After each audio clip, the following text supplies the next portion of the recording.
सोमवारी रात्री बरसलेल्या अवकाळी पावसाने विदर्भातील अनेक शेतकऱ्यांच्या पिकाचे नुकसान झाले आहे। यात मेळघाटातील उभी पिके जमीनदोस्त झाली।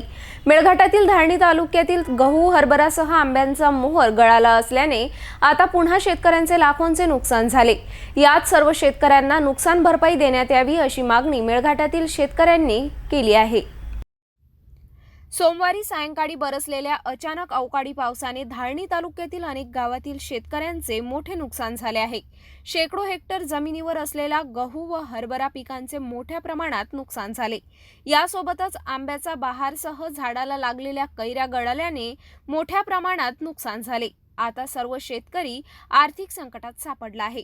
धारणी तालुक्यातील धारणीसह कुसुमकोट, बुजुर्ग, कलमखार, टिटंबा, देहांडा, कालपी, भोकरबर्डी, गंभेरी सारख्या अनेक गावातील उभी पिके जमीनदोस्त झाल्याने संपूर्ण शेतातील नुकसान भरपाईचा पंचनामा करून महसूल विभागाने लवकरच शेतकऱ्यांना आर्थिक मदत द्यावी अशी मागणी केली जात आहे।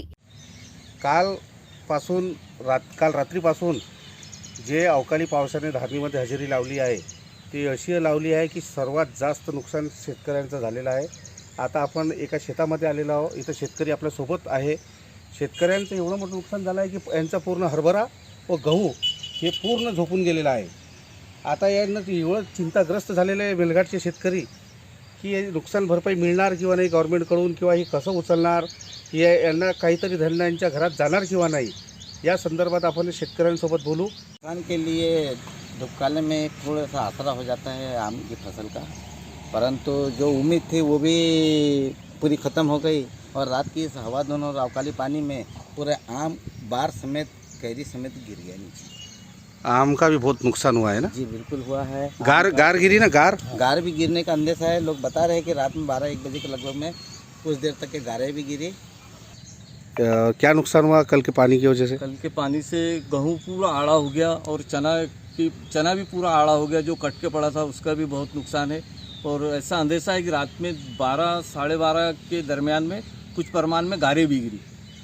यानी आपको ये गहू अब उठाने में दिक्कत जाएंगी कि कैसा? बहुत क्या ज़्यादा उठाएंगे कैसा यही समझ में नहीं आ रहा। पूरा गेहूँ आड़ा हो गया ना। अभी वो कच्चा था, वो ना हार्वेस्टर से कट पाएगा वो, और ना मजदूरों की तो बहुत बड़ी समस्या है। और अब तो कुछ समझ में नहीं आ रहा क्या करना। आपका खेत भी यहीं पर है? ये साइड वाला खेत मेरा ही है, परंतु मेरे खेत में तो दिखाने जैसा कुछ भी नहीं रहा। पूरा खेत आड़ा हो गया है। चना भी पूरा ख़राब हो गया है। और ये समझ लो कि पूरी आपदा किसानों पर आ रही है, क्योंकि जब बोनी के समय में भी जब बोया था तब उस वक्त में भी इसी तरह से पानी आया था, तो डबल बोनी करी है, किसी तरह से कर्जा बाड़ी करके ये बोनी हुई। और अब जब मुंह पे फसल आई थी तो आज और ऊपर वाले की मेहरबानी हो गई है कि अवकाली पानी आ गया। अवकाली पानी आया और पानी आने से बाद हवा भी चली, हवा चली और पूरी फसल आड़ी हो गई है।